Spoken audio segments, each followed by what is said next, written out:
my name is Bojan, and I'm currently developing a game called 4 p.m. 4 p.m. is a short, interactive, experiential drama game where you play a woman called Caroline and you go about her day, and there's a sort of backstory and something else is going on, but you have to figure out who she is and what it is, and then by the end of the game make several choices, and the game can end, well basically the day can end in 3 different ways at 4 p.m. Yeah, it's a sort of first-person exploration game, and then there are a few sequences which are sort of not first-person when she's talking and negotiating with another character near the end of the game. But yeah, it's essentially a sort of first-person exploration. I mean, the thing is that 4 p.m. is quite short, so it's around a half hour to 40 minutes depending on what you do and how fast you go through it. So because of its length, it's sort of more feasible you'll actually play it and try the other endings as well, because you can basically try all the endings in probably one day, and it's short enough that you say, well, that's good, I can sort of experience that.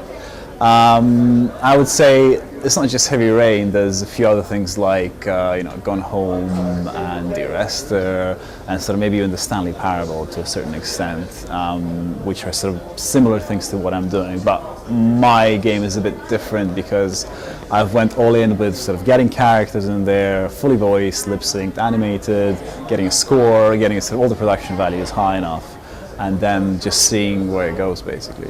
So the first release of the game will be just the sort of classic first-person mouse and keyboard experience.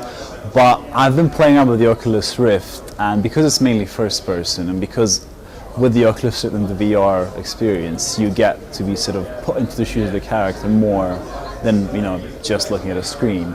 And especially when interacting with other characters, there's sort of more of a presence when you have the Oculus Rift or VR headset on. So I will be working on releasing a Rift version as soon as we get the main version out of the way, and as soon as we get all, the bases covered and as many people as possible playing it.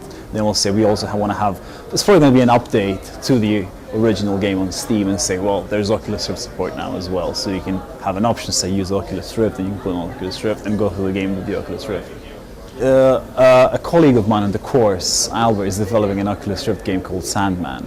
And because we had an Oculus Rift, one of the sort of first development kits in London, I sort of tried it out. And I was saying, this is really interesting, especially for first-person stuff. And I said, well, I'm making this game, and it's first-person, you want to be in this character, you want to experience her life and her day and her sort of troubles and stuff. And I think, this is very interesting for the Oculus Rift. But I still didn't know where the technology will go, how it will develop. The Unity support in the beginning wasn't that great. Now it's pretty good. So I didn't start with the Oculus Rift version. And especially because there was that sort of, with the development kit at least, a lot of people felt sort of slightly sick and nauseous. And there is a couple of scenes in my game where you're actually drunk. And I was thinking, well, this actually works really well. Actually, that sickening effect is actually good for what I'm doing. So the Oculus Rift version was always sort of in the cards. It was just that we want to get that first version done and out, and then add that on top.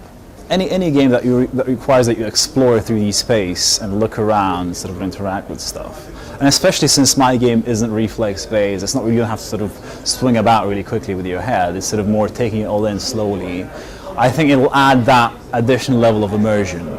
I don't think it will change the experience completely, but I think it will be an add-on to the sort of classic experience of the game.